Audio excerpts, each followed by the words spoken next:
कामयाब बनाने वाला और कामयाब करने वाला अल्लाह तबारक व तआला है। बेशक बेशक। आज मैं सिर्फ एक बात कहना चाहूँगा। पहली बात तो यह है कि हमारे बच्चे इस जोश और जज्बात के साथ में इस मौके पर शामिल हुए हैं और अपनी खुशी का इजहार कर रहे हैं, तो वाक़अतन काबिल दीद है। तो बच्चों ने कुरान की तिलावत की, नज़्में पढ़ी, माशाअल्लाह वो भी काबिल मुबारकबाद हैं कि वाक़अतन उन्होंने मेहनत की है। अल्लाह तबारक व तआला इस जामिया को और बच्चों को मज़ीद तरक्कियात से नवाजे और अल्लाह तबारक व तआला इस जामिया को और बच्चों को नज़र बद से महफूज रखे। आज मैं सिर्फ ये कहना चाहता हूँ कि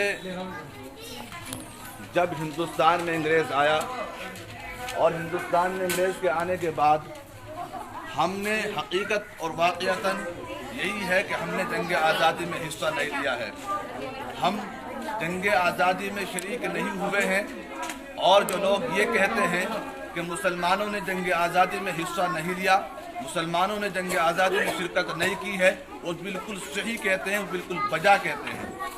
इसलिए कि हमने जंग आज़ादी में हिस्सा नहीं लिया है, इसलिए कि आज़ादी में हिस्सा वो लेते हैं जो बाद में आते हैं।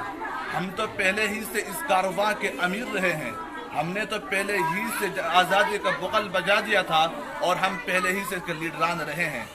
शामिल वो होते हैं जो बाद में आते हैं। और मैं तहे दिल से शुक्रिया अदा करना चाहता हूँ उन भाइयों का कि जिन्होंने हमारी उस आज़ादी में हमारा साथ दिया।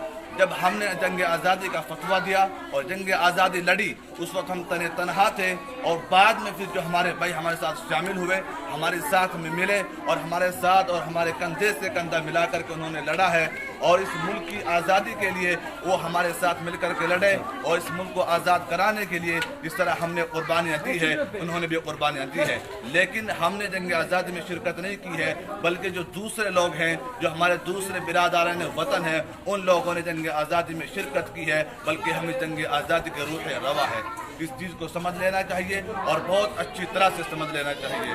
बस मैं अपनी बात को इन्हीं चंद कलिमात पर ख़त्म करना चाहता हूँ।